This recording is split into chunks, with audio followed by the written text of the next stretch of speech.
Bonjour à tous, merci d'être déjà si nombreux avec nous ce matin à l'ouverture de ce Café des Libraires. Alors vous le savez, le Café des Libraires est un espace un petit peu particulier que j'ai le plaisir d'animer depuis la création du festival America. Ça fait 18 ans maintenant, hein, puisqu'on est là tous les 2 ans et que c'est la 9e édition. Je suis ravie à chaque fois, depuis quelques années, je crois que ça fait à peu près 5 ans que c'est devenu le Café des Libraires, et je suis vraiment très heureuse à chaque fois d'accueillir un libraire sur chaque plateau.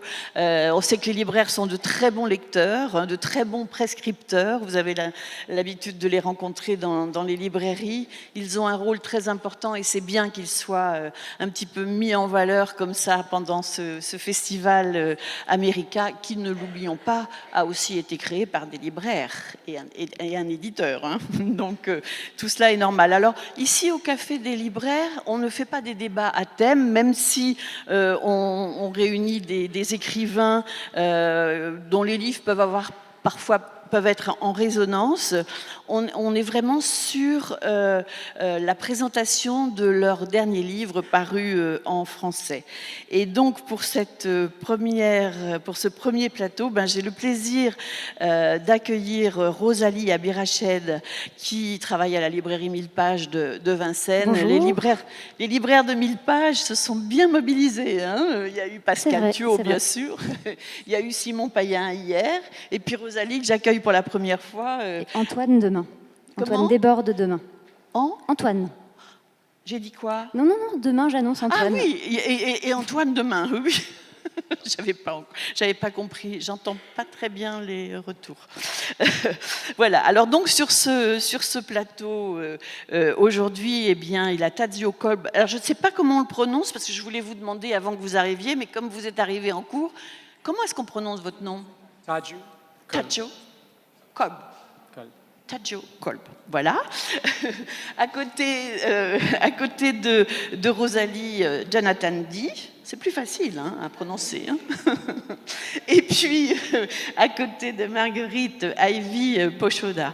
Alors, on a aussi, vous le savez, beaucoup d'interprètes qui viennent sur ce plateau. Il y a 15 plateaux qui se déroulent ici au Café des Libraires, donc 15 libraires différents qui vont les animer. Il y a 29 interprètes qui viennent ici sur ce plateau pour nous permettre de comprendre ce que nous racontent les auteurs quand ils ne parlent pas français.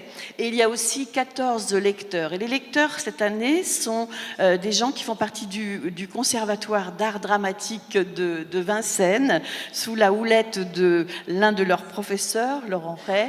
Et donc, on va en découvrir plein de nouveaux encore aujourd'hui. Je leur souhaite la bienvenue. Ils sont assis sur la table en attendant que je les appelle.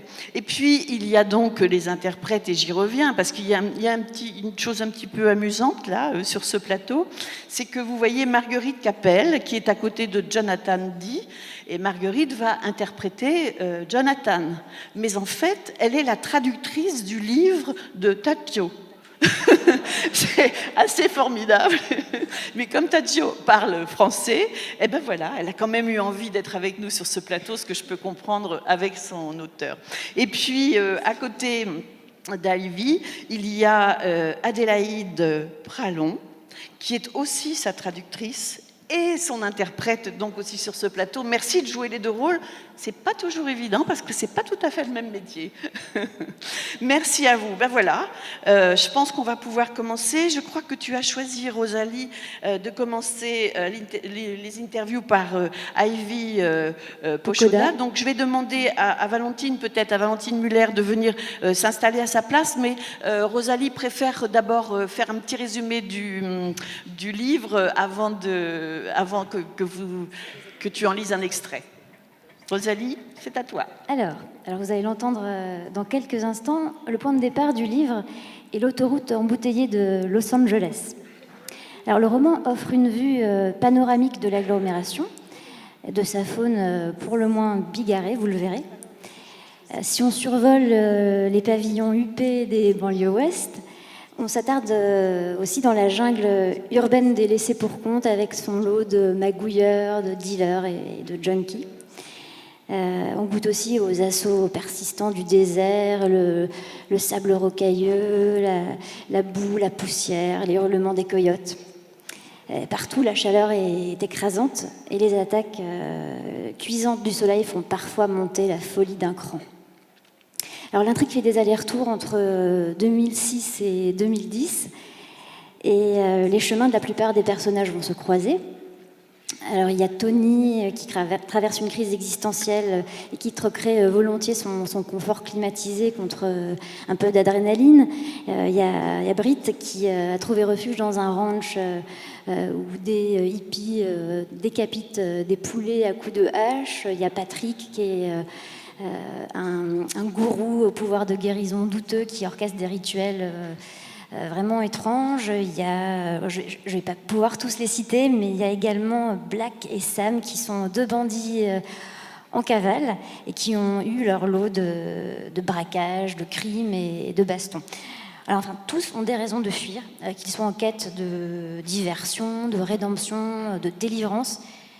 C'est toujours une question de survie et de liberté.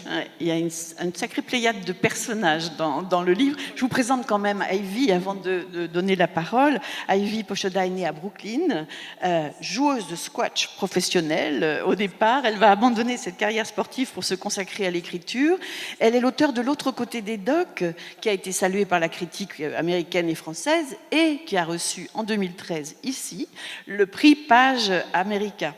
Et puis, voilà, on parle de Los Angeles, où vit maintenant Ivy et qui lui a inspiré ce livre Route 62, dont le titre anglais est Wonder Valley.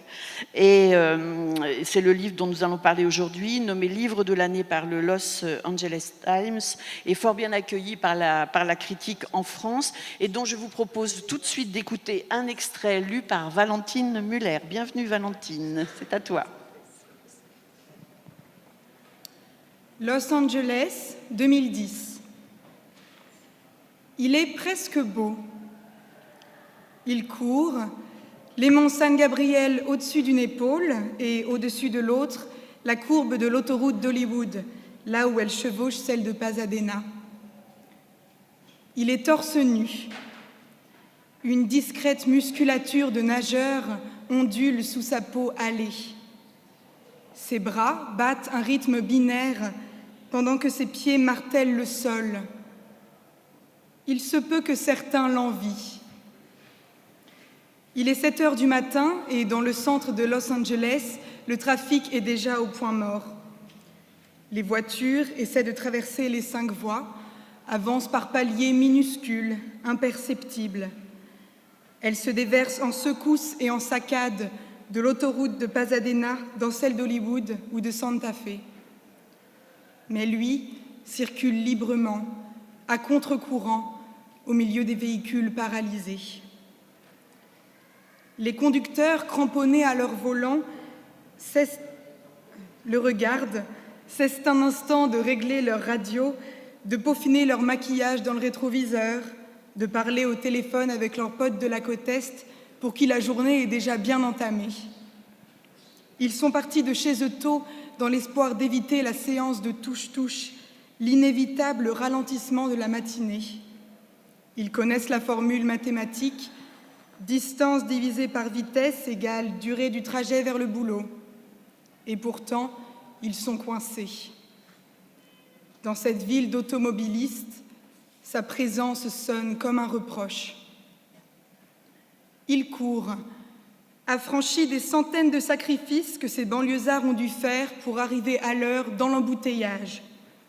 Sauter le petit déjeuner, ne pas voir les enfants, abandonner leur mari ou leur femme dans le lit, abréger la nuit pour se lever à l'aube, avaler un mauvais café à la station-service, supporter le covoitureur, rogner sur le sommeil, bâcler la douche, enfiler les vêtements de la veille, garder le maquillage de la veille.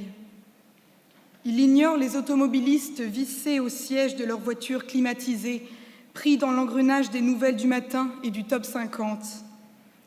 Il trace une ligne droite au milieu des petits désagréments de la journée, des problèmes à gérer, des désirs d'être ailleurs, n'importe où, ailleurs qu'ici, aujourd'hui et demain, et de tous ces matins qui se rejoignent là, dans un imbroglio urbain de voies rapides, de bretelles d'accès fermés et d'accidents, dans l'immense congestion qui suffit à résumer toute une journée. Il affiche l'expression sereine du marathonien à mi-course. Concentré sur son objectif, il n'a pas l'air encore submergé par la distance. Il ne montre aucun signe de fatigue. Mais la femme au volant de la décapotable usée dira qu'il avait l'air drogué. L'homme, dans sa voiture à haillons super puissante, affirmera qu'il était totalement défoncé, complètement barré, le mec. La bande d'adolescentes en SUV payées par papa prétendront que, même si elles l'ont à peine remarqué, il ressemblait à un super-héros, mais pas du genre cool, tu vois. Le ciel est d'un gris indéterminé, le temps ni beau ni mauvais.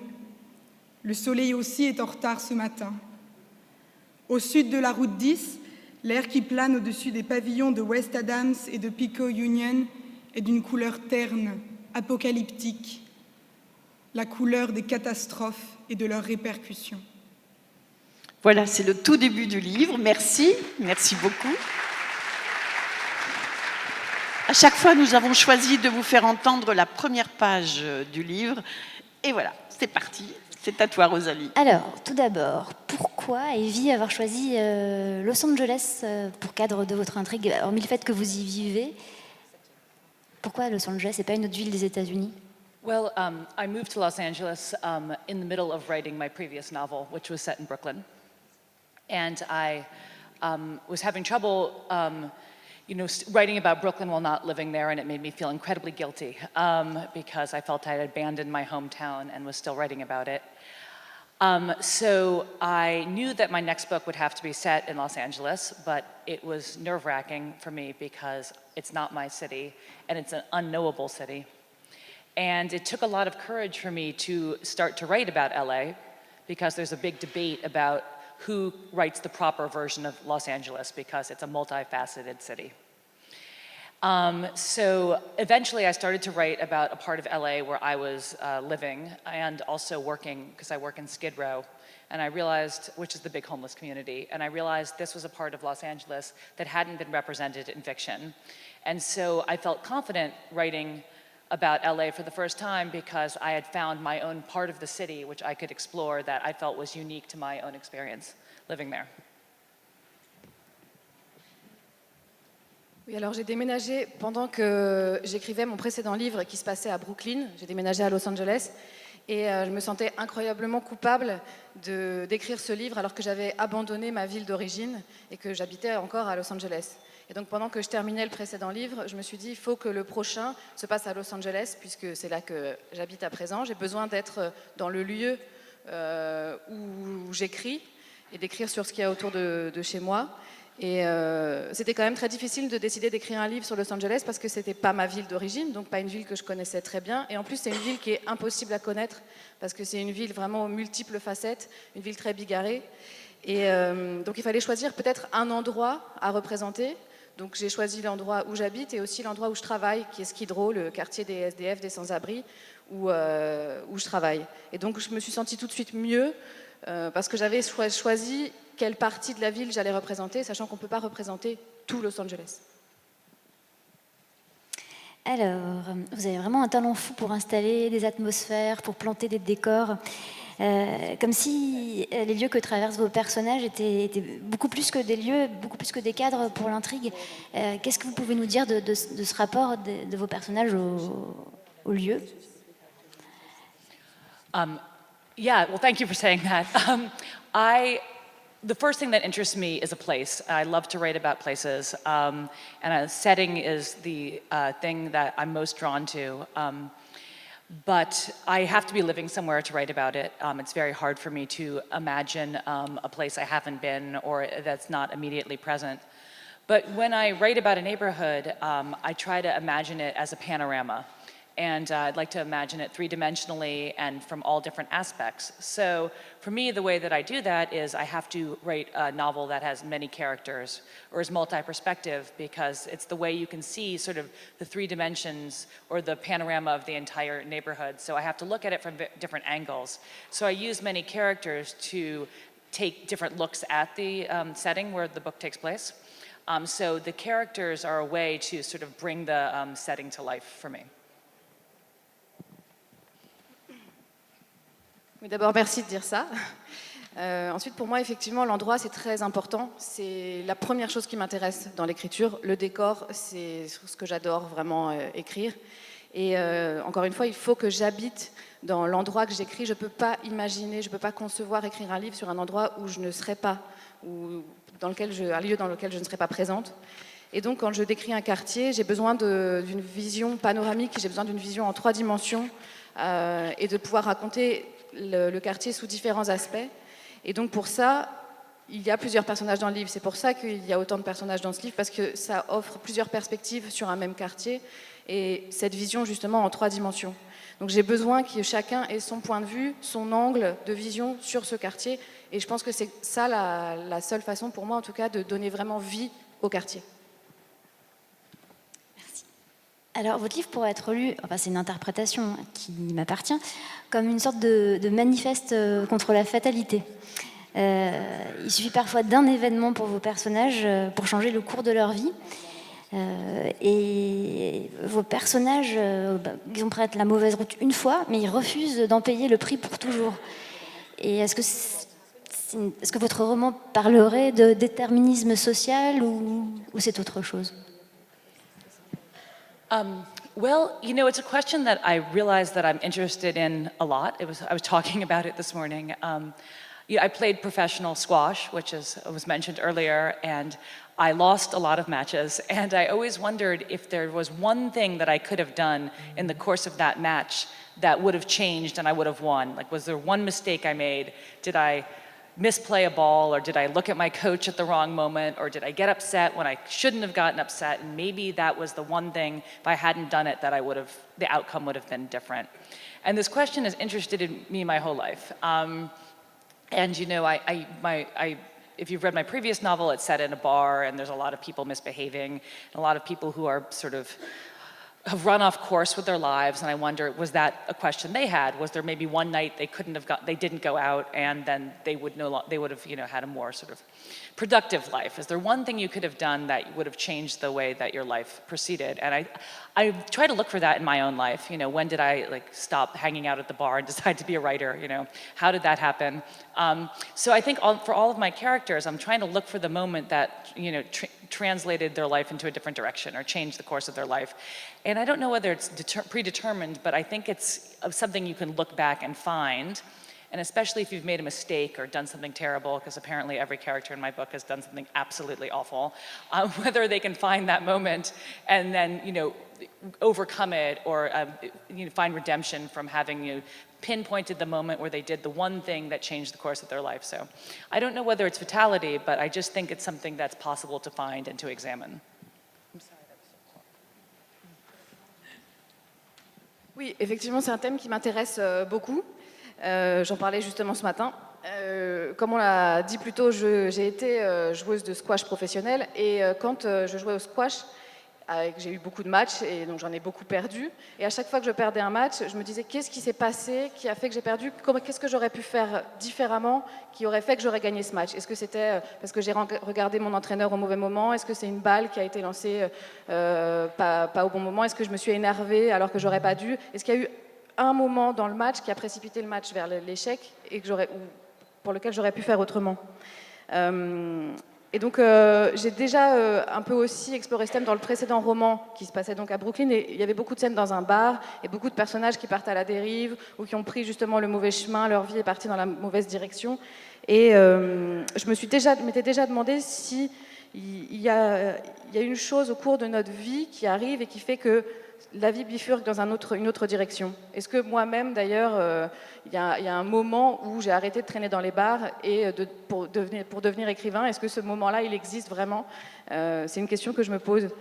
Et alors dans ce livre-là, il y a des personnages qui commettent évidemment des actes horribles, qui commettent des erreurs, parce qu'on parle d'une défaite de match ou d'être dans un bar, mais ça peut être aussi une erreur qu'on a commise ou un événement vraiment tragique.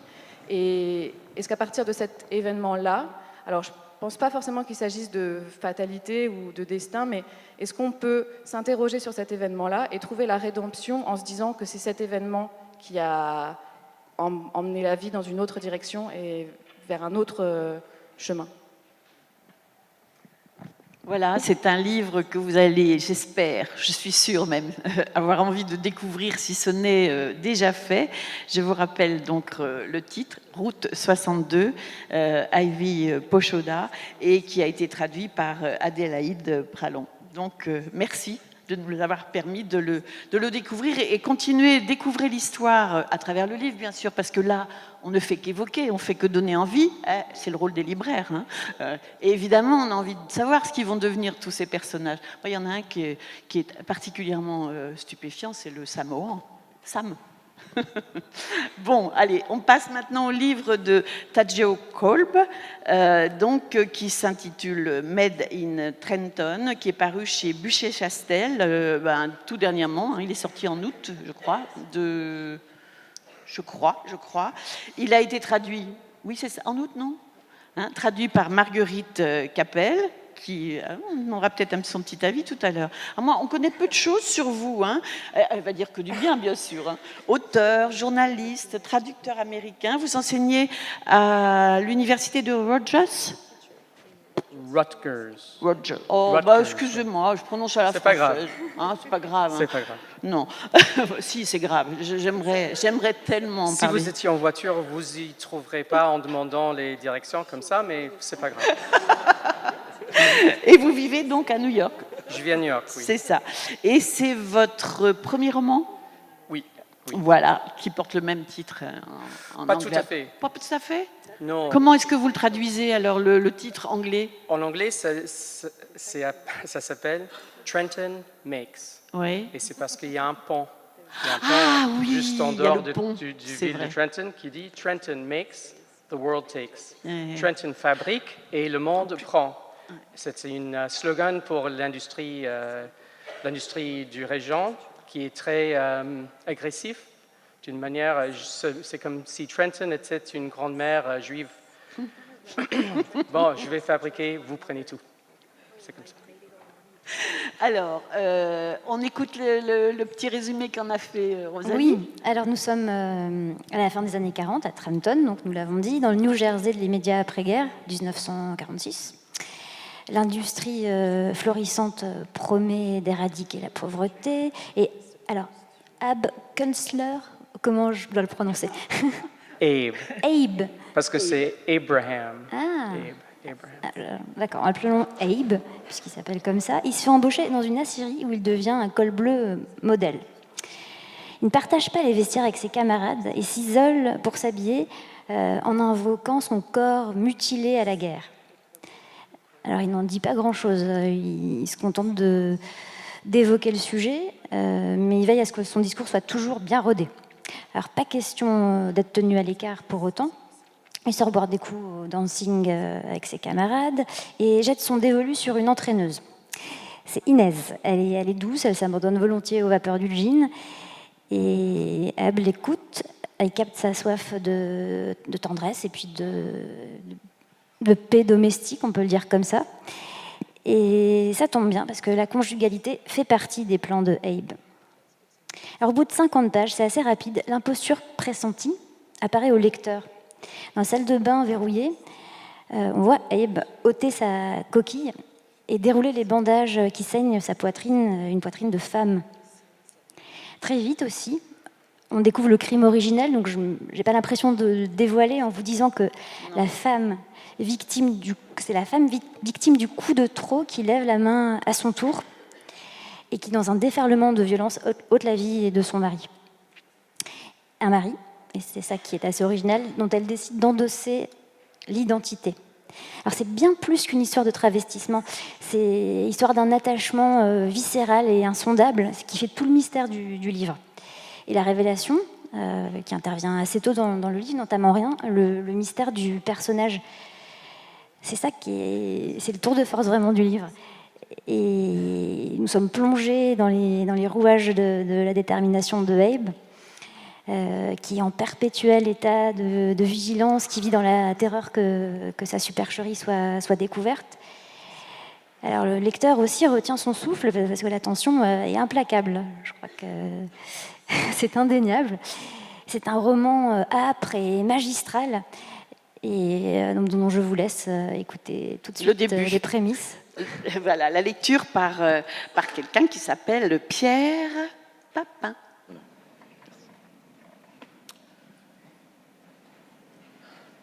Le nouveau devrait venir avec nous, avait dit Jax de sa voix de stentor, au timbre aussi monocorde qu'un battement de main, son large poitrail gonflé et prêt à déborder de toute son inépuisable innocence. Bien sûr, Kunstler avait son plan en tête depuis le début. Mais d'une certaine manière, c'était Jax qui avait servi de déclencheur, parce que Jax avait dit qu'il devrait venir au dancing et que Kunstler était venu. C'était aussi Jax qui avait présenté Kunstler à la fille, la taxi girl, celle qui s'appelait Ines Clay. J'ai dansé avec elle, déclara Jax, désignant l'une après l'autre les filles qui passaient au bras de leurs clients. Et elle,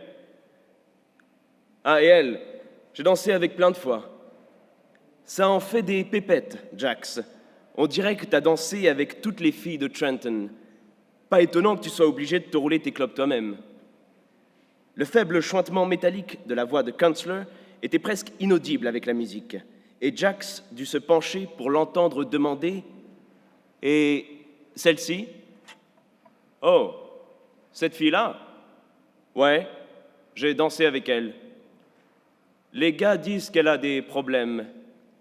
Elle a l'air un peu alcoolo, à ce qu'on dit. » Kunstler alluma une cigarette et dit « Si ça en a l'air, c'est que ça l'est. Hein ? Si ça en a l'air, c'est que ça l'est. Quelqu'un qui a l'air d'un voleur, c'est un voleur. Quelqu'un qui a l'air d'un fouteur de merde, c'est un fouteur de merde. Quelqu'un qui a l'air d'un alcoolo, c'est un alcoolo. Un point, c'est tout. Si ça en a l'air, c'est que ça l'est. Il n'y a pas de différence. Ouais. En tout cas, c'est pas le genre à coucher à droite, à gauche. Je crois pas. Elle boit un peu, c'est tout. Il baissa la voix et ajouta « En fait, les autres filles la traitent de gouine, des fois, parce qu'elles se disent qu'elle aime peut-être pas les hommes, vu qu'elle aime pas ça quand les hommes la tripotent de trop, quoi. Tu vois ce que je veux dire? Oh, tripoter, bien sûr. Je vois, fit Kunstler, qui au contraire ne la toucha pas, ou du moins pas tout de suite, à part pour lui serrer la main quand Jax les présenta, s'adressant à elle en l'appelant Mademoiselle Clay, et plus tard pour poser une main bien haut dans son dos quand ils allèrent danser. Merci. Voilà. Merci. Merci Pierre, merci beaucoup. Rosalie. Alors, qu'est-ce qui se joue dans cette appropriation d'identité ? C'est une très vaste... C'est la question du livre. Qu'est-ce qui ne se joue pas dans cette appropriation d'identité ?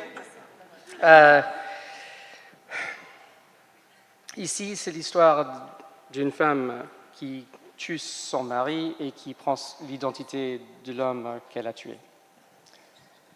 C'est une histoire que, je crois, est liée toujours aux idées économiques, aux idées sociales, aux idées politiques de l'ère dont c'est écrit et de notre ère aussi. Mais c'est aussi... C'est censé donner l'impression qu'il y a eu et qu'il y a toujours une sorte de valeur culturelle manifestée dans le corps de l'homme qui est niée aux femmes. Quand j'ai commencé à écrire ce roman, j'avais pensé qu'à une histoire un peu personnelle d'une personne qui se cachait et comment ça se fait. les faits journaliers de ce cachet. Mais en faisant mes recherches, j'ai découvert que dans l'histoire, il y a énormément de femmes qui ont vécu en homme. Je ne sais pas si c'était des femmes qui étaient des vrais transsexuels, je ne sais pas si c'était des lesbiennes, je ne sais rien de leur sexualité, mais je suis sûr, en chaque cas, s'ils étaient docteurs, s'ils étaient même, dans un cas que je connais, conquistadors, c'était des personnes qui auraient été niées le droit d'avoir leur profession. Et j'ai vu tout de suite avec ça qu'il faut alors parler de tout ce qui est autour de la personne même et de voir qu'on est toujours dans sa place dans un système assez inéchappable, on peut le dire comme ça, oui, ou Inéluctable, oui, implacable. C'est ça, oui, on n'arrive pas à s'en sortir. Et ce personnage, Abe, ne cherche pas à s'en sortir en fait. Voyant qu'il est entouré, il essaie, au lieu de s'échapper, il essaie de embrasser le système. Il devient le système, il devient le plus masculin. Il est l'homme le plus homme, le travailleur le plus travailleur, il est le plus ouvrier de tous. Et c'est pour ça qu'il devient un peu monstrueux au cours de l'histoire. Et en parlant du titre, en fait, c'était très important pour moi d'ajouter cette question. Est-ce qu'on est fabriqué par soi-même ou est-ce qu'on est fabriqué par l'histoire qui nous entoure? Est-ce qu'on est fabriqué par les mécanismes de la société dont nous faisons partie? Oui, parce que, je vous coupe juste 2 secondes, il pourrait quitter Trenton après avoir tué son mari, ce serait plus simple pour fuir. Oui, absolument, absolument. Mais pour lui, Trenton était où il... Parce que c'était une femme qui avait travaillé, vous êtes peut-être au courant de cette image de Rosie the Riveter, la femme qui a travaillé pendant la guerre, quand les hommes étaient les soldats. Et ces femmes-là, en fait, ce qu'on ne voit pas sur l'affiche, c'est qu'après-guerre, ils sont forcés à rentrer au foyer. Donc, on leur donne la possibilité d'avoir ce que, dans une société capitaliste, est la donnée plus importante de l'individualité, c'est-à-dire la capacité de gagner de l'argent pour soi et d'être indépendant. Et puis, c'est repris. Elle était quelqu'un qui avait travaillé dans les fabriques d'acier de Trenton. Et c'est pour ça qu'elle est restée, c'est parce que c'est là qu'elle a trouvé cette possibilité d'avoir cette individualité qui est liée directement à l'économie. C'est aussi parce que c'est un personnage fort traumatisé. Et le trauma n'est pas logique. Et sa femme, elle n'est jamais appelée sa femme, elle est toujours appelée la fille. Enfin, il la pense comme la fille Inez. Alors elle, qu'est-ce qui se passe dans sa tête? Qu'est-ce qui fait qu'elle accepte de se mettre en ménage avec Abe? C'est-à-dire d'une certaine façon de jouer son jeu, mais sans connaître son secret pour autant. Est-ce que c'est du déni? Est-ce que c'est aussi explicable sans doute par la vie qu'elle a eue? J'ai laissé un peu ouvert, je crois, la question est-ce que Inez est au courant ou pas? Ou j'espère, je ne sais pas. Peut-être que mon traducteur a tout changé. Moi, je crois qu'elle est au crois courant. pas. Après, le lecteur se fait son interprétation, et c'est vrai que pour moi, elle n'était pas au courant. Pour moi, elle n'était pas au courant non plus, mais je ne voulais pas forcer, parce que je crois qu'il y a quand même des gens qui vont dire « Ah, c'est impossible qu'elle ne soit pas au courant ». C'est justement ça qui est super fort dans le livre, c'est que c'est impossible, mais on y croit complètement. Merci, mais c'est en fait, c'est sûr qu'il y a eu des femmes habillées en hommes, vivant en hommes, qui ont eu des femmes qui ont été mariées avec des femmes qui n'ont pas su. Eugene Fellaini, en Australie, a tué sa femme parce qu'elle a probablement découvert qu'il était en fait biologiquement homme, femme plutôt. Et il était, pour lui, son secret était plus important qu'elle. Et il l'a tué. Et son cas est très très connu parce qu'il y a eu le tribunal et lui a posé des questions assez directes sur leur vie sexuelle, par exemple, qui se passait dans le noir, dans une époque où les gens n'en parlaient pas. Et même parfois, les femmes n'étaient pas vraiment...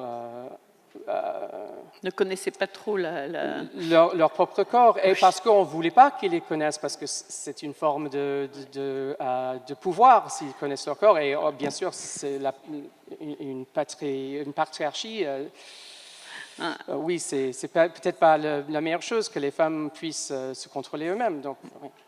C'est un livre assez surprenant et j'ai trouvé, moi, énormément gonflé. On en parlait tout à l'heure avec Rosalie. Le fait que vous dévoiliez ce secret à la page 51 ou quelque chose comme ça, donc assez tôt dans le roman, et que ça n'empêche nullement de nous intriguer jusqu'au bout du livre. Alors, juste un petit mot, Marguerite. Un livre difficile à traduire. Un écrivain difficile à supporter. Les relations avec l'écrivain sympathiques ou odieuses. Dis-nous la vérité. Oh. C'est bon, ouais. Non, c'est effectivement plus l'écrivain qui est difficile que le livre, n'est-ce pas? Eh ben voilà. Il s'est rattrapé en m'offrant un énorme bouquet de fleurs à son arrivée en France. Donc non, je pense qu'il parle de ce livre. Il a l'air plutôt sympathique. Beaucoup mieux que ce que je pourrais faire. Oui, il est beaucoup plus sympathique que son personnage. C'est ce qu'on peut dire. Ça se déroule en 2 parties. On ne va pas en dire plus pour le moment. Il faut que vous découvriez cela. Ça s'appelle Made in Trenton. C'est paru chez Buchet-Chastel et c'est signé Tadzio Kolb. Donc maintenant, eh bien, on va accueillir, il est là sur le plateau déjà depuis un petit moment, notre 3e invité, qui va donc être interprété par Marguerite Capel, qui n'est pas son interprète, puisque le livre Ceux d'ici, paru chez Plon en janvier 2018, je crois, a été traduit par Elisabeth Pellart. Alors, Jonathan Dee est né à New York. Il est considéré comme l'un des meilleurs décrypteurs de l'Amérique contemporaine. Il enseigne toujours le creative writing à l'Université de Columbia et écrit pour le New York Times et le Harper's Magazine. Finaliste du prix Pulitzer pour les privilèges, pour lequel d'ailleurs il a obtenu un autre prix, le prix Scott Fitzgerald. Il a ensuite écrit La fabrique des illusions et 1000 excuses, tous édité chez Plon, est paru aussi en 10-18. Et celui dont nous parlons aujourd'hui donc s'intitule, je vous l'ai dit, Ceux d'ici. Et je laisse le soin à Rosalie de nous résumer l'histoire. Résumer l'histoire, ça va être compliqué. Mais alors nous entendrons sa voix dans la lecture qui va suivre, mais nous ne le recroiserons plus par la suite. C'est le narrateur qui ouvre le roman.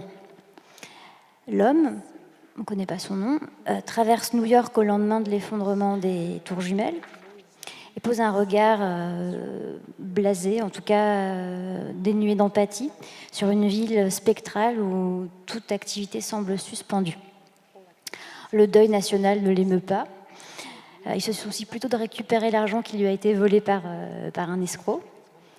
Et c'est chez son avocat où il se rend qu'il rencontre Mark First, qui a fait les frais de la même arnaque que lui, mais alors qui n'appartient pas du tout au même monde que lui.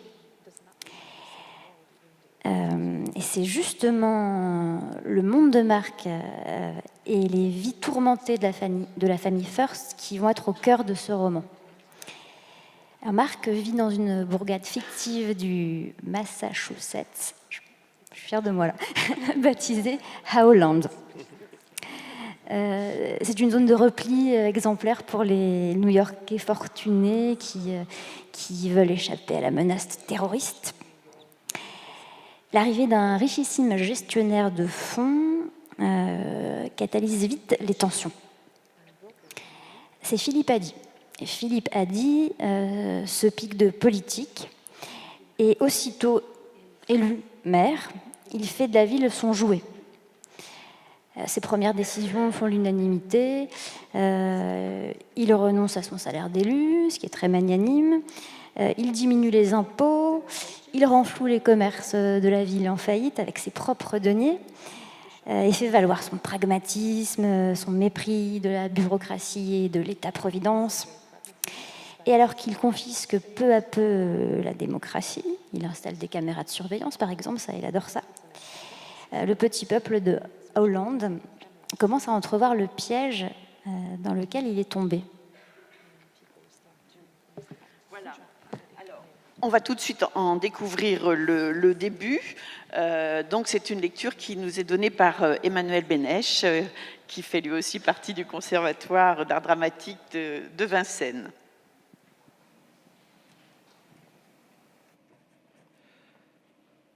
Il disait que tous les rendez-vous étaient annulés, renvoyés au calende grec, que c'était la fin. Mais d'où leur venait cette idée? Par exemple, le métro remarchait sur certains tronçons. Et donc les gens devaient bien aller quelque part, en retrouver d'autres. Donc ils avaient des rendez-vous. Et mon rendez-vous tenait peut-être toujours. J'ai sorti la carte de mon avocat et tenté d'appeler son bureau. Mais les réseaux étaient toujours HS, un jour après.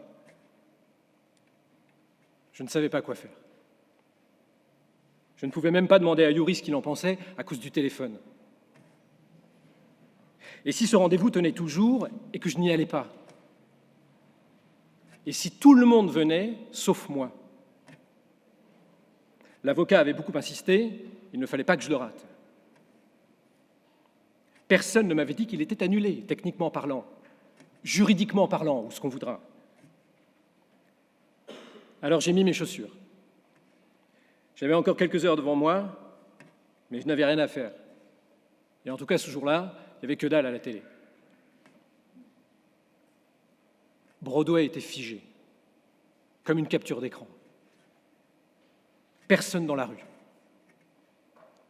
C'était plutôt génial au début de l'avoir entièrement pour soi, comme dans un de ces films de fin du monde. Mais ensuite, j'ai aperçu un autobus vide, porte ouverte, à l'arrêt au milieu d'un carrefour. J'ai commencé à flipper un peu et j'ai coupé vers l'ouest en direction du parc. Là, on voyait des gens au moins.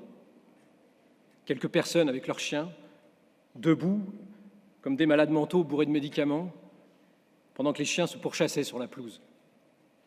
Et puis un peu plus loin, j'ai entendu des voix tonitruantes. Il y a une aire de jeu dans cette partie de Riverside, au pied d'une pente raide, entourée d'une clôture. Et c'est là que tout le monde se trouvait. On aurait dit que tout le West Side était là, dans cette aire de jeu fermée. Il y avait foule. Les gens étaient appuyés contre la clôture.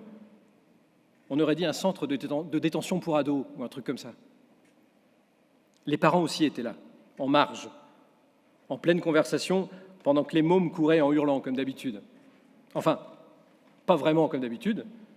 On était mercredi à 11h du matin, mais personne n'avait classe. C'est probablement pourquoi ils s'amusaient autant. Techniquement parlant, je ne suis plus censé aller dans des aires de jeu. Mais il y avait une telle foule, je me suis dit, personne ne fera attention à moi, et je me suis faufilé à l'intérieur. Quelqu'un dans mon immeuble, disait un père, sortait avec un broker de chez Marsh et McLennan. J'étais dans la cuisine, disait cette mère. Elle était super sexy, en fait. Avec sa queue de cheval passée dans le trou de sa casquette de baseball, ce genre de collant pour le running, et cet air de milf, bien tonique. Cheveux noirs. Josh était resté à la maison. Il était malade. Il regarde Sesame Street, et je suis dans la cuisine. Et ils interrompent Sesame Street avec des infos en direct, nom de Dieu. Et il se met à hurler. Incroyable, j'ai dit, rien que pour attirer son regard. Pas vrai? Sa queue de cheval s'est balancée dans la lumière du soleil. Oui, aucune sensibilité. Au fait, je m'appelle Julie. Il me semble vous avoir déjà vu. Vous êtes le père de Teresa? Ma bouche s'est ouverte. Elle est restée comme ça. Et la femme a froncé un peu les sourcils. Alors je me suis faufilé dans la foule et je suis ressorti par la grille. J'ai remonté le sentier en direction de West End et de Broadway et j'ai continué à marcher vers le bas de la ville. Il devait être dans les midis. J'avais faim, mais rien n'était ouvert. Pourquoi?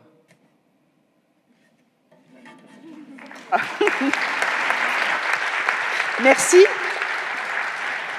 Merci Emmanuel. Alors, votre livre frappe par sa clairvoyance que certains aiment qualifier de visionnaire. Je ne vous parlerai pas de Donald Trump, hein, je pense que vous en avez déjà beaucoup entendu parler. En tout cas, il passe au scalpel les mots de l'Amérique contemporaine. Et pourtant, ce n'est pas une fable morale, mais c'est avant tout un grand roman social, avec là encore beaucoup de personnages. C'est un grand roman sur la nature humaine, sur les personnages et leurs contradictions. Et les personnages sont loin d'être des archétypes. Comment avez-vous construit ce livre ? Et en particulier, comment avez-vous construit vos personnages qui forment une sorte de cœur de cette petite ville ? Thank you. What I wanted in creating a book with so many characters, almost an unwieldy number of characters, is just to decentralize it. I think if there is one main character in the novel, it's Mark Firth, but he's gone from the novel for long stretches, and it continues without him. I wanted that sense of not only of life in a small town, but the ways in which in a community like that, a resort town, a vacation town, that people, even living very close together, can lead lives so different that they rarely come into contact with each other. So there was something about all those social phenomena I wanted to capture that seemed to require more and more characters. Believe it or not, I cut some characters out of it.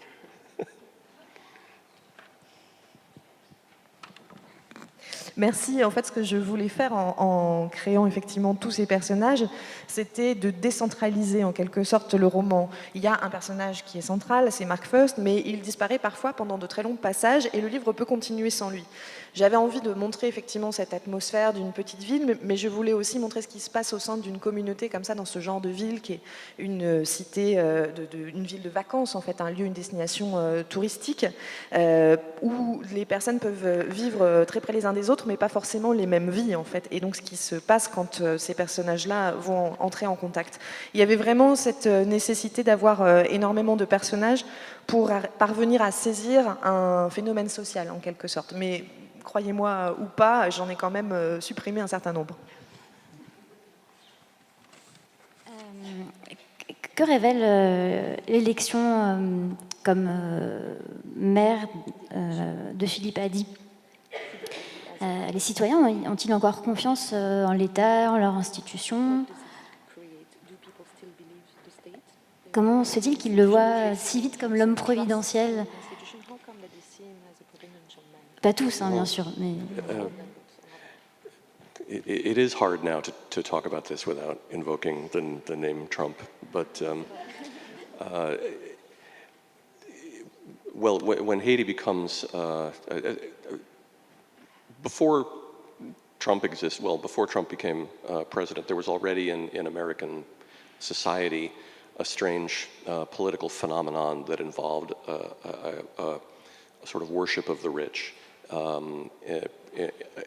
assigning the very wealthy a particular moral character, which is to say, if you have enough money, you can't be corrupted, as counterintuitive as that sounds. So everyone rejoices at first when Haiti's elected because they think that it means a dismantling of the state. But what it really means, in effect, is just that the state becomes one man. It's a throwback to old forms of government and of society in a lot of ways, but it takes them a while to realize that. Alors c'est difficile de parler de ce sujet-là sans prononcer le nom de Trump aujourd'hui. C'est interdit. Hein. Voilà, it's forbidden to say Trump. Quand Haddy devient le président, effectivement, même en fait, en réalité, avant que Trump soit élu dans le monde réel, dans la société américaine, il y avait déjà ce phénomène politique un peu étrange qui est celui d'une sorte de culte des riches qui conduit les gens à accorder une certaine valeur morale aux personnes les plus riches parce qu'on considère sans trop pouvoir l'expliquer, que ces personnes-là ne sont pas corruptibles, ce qui semble pourtant, parce qu'ils sont assez riches pour ne pas avoir besoin d'être corrompus, ce qui semble pourtant assez contre-intuitif. Et donc au début, tout le monde est très content quand Heidi, le personnage, va être élu maire, parce qu'il pense que ça signe le début du démantèlement de l'État qu'il voulait voir disparaître, mais en réalité, ce que ça signifie, c'est que l'État va devenir un seul homme, va être incarné par un seul homme. Et donc en fait, c'est un retour à des formes de gouvernement qui venaient du passé plutôt, mais ils vont mettre un certain temps à le comprendre.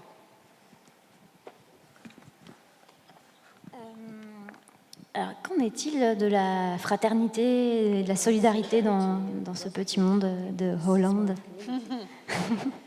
Indeed.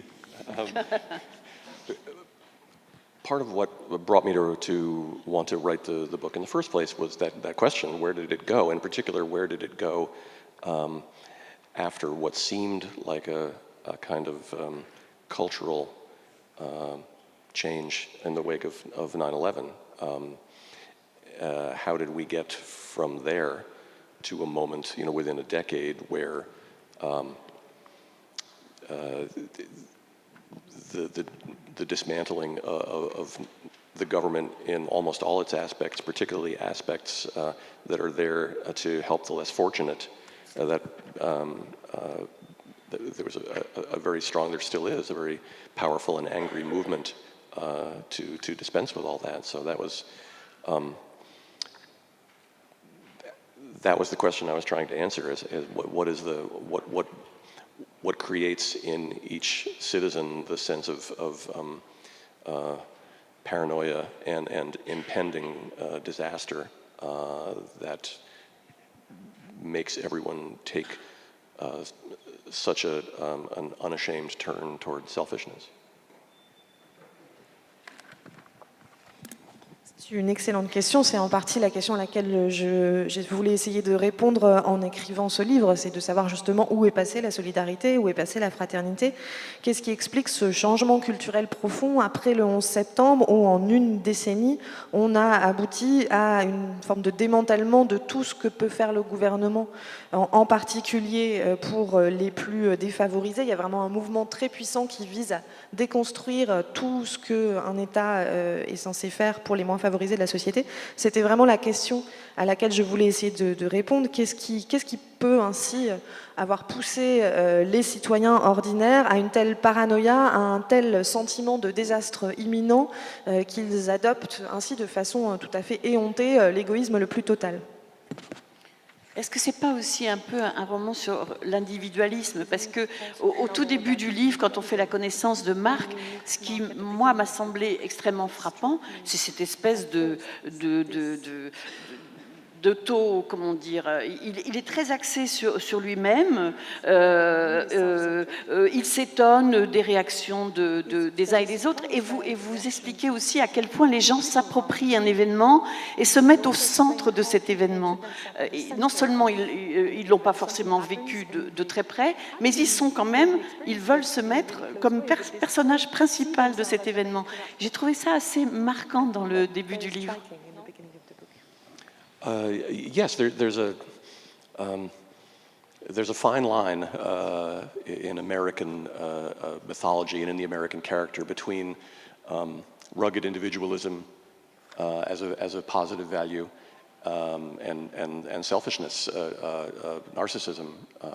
Mark is trying to find that line his whole life. He thinks that as an American who wants to improve his circumstances, he's supposed to behave a certain way that revolves around greed, but he's confused when other people see his actions differently or don't see him as the subject of everything that happens. Oui, en fait, il y a vraiment une frontière très fine dans la mythologie américaine, dans le personnage de l'Américain, entre un individualisme assumé, forcené, qui est vu comme une valeur positive, et en même temps l'égoïsme et le narcissisme qui en est vraiment très très proche. Et Marc, en fait, il marche sur cette ligne tout au long de sa vie. Il considère qu'un Américain qui veut améliorer son sort doit se comporter d'une certaine manière, qui se rapproche de l'avidité en quelque sorte, mais il est un peu perdu quand il s'aperçoit que les autres ne voient pas ce comportement comme lui le voit et surtout ne le placent pas au centre de l'histoire.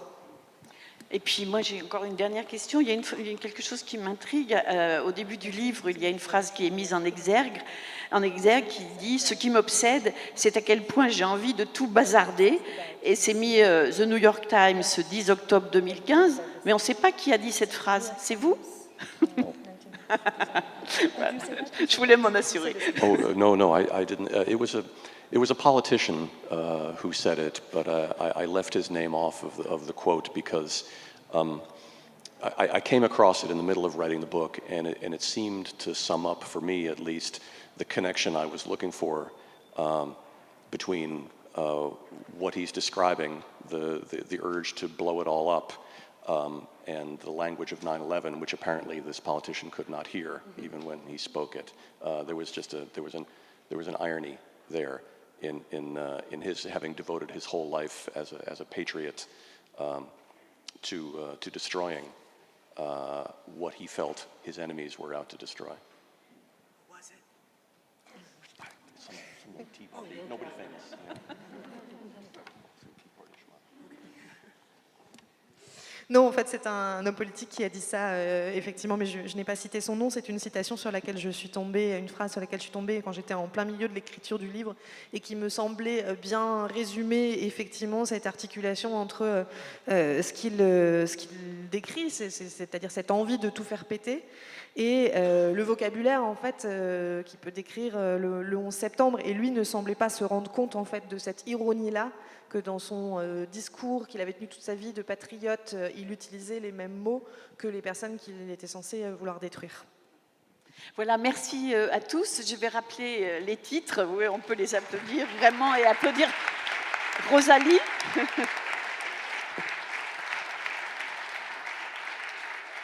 Voilà 3 livres que vous aurez envie d'acheter, évidemment, mais de toute façon, vous venez ici pour faire votre petit marché pour l'année, je suppose. Donc, ça s'intitule « Ceux d'ici », Jonathan Dee, paru dans la collection Feu croisé chez Plomb et traduit par Elisabeth Pellart. Le livre « Made in Trenton » de Tadjo Korb, paru chez Buchet-Chastel et traduit par Marguerite Capel. Et puis, le livre d'Ivy Pochoda, « Route 62 », paru chez Liana Lévy et qui a été traduit par Adélaïde Pralon. Merci à vous tous. Ils vont aller signer leur livre maintenant et on se retrouve à 2h pour le prochain plateau. 2h et puis tout l'après-midi si vous le voulez. Vous êtes les bienvenus. Merci. À tout à l'heure.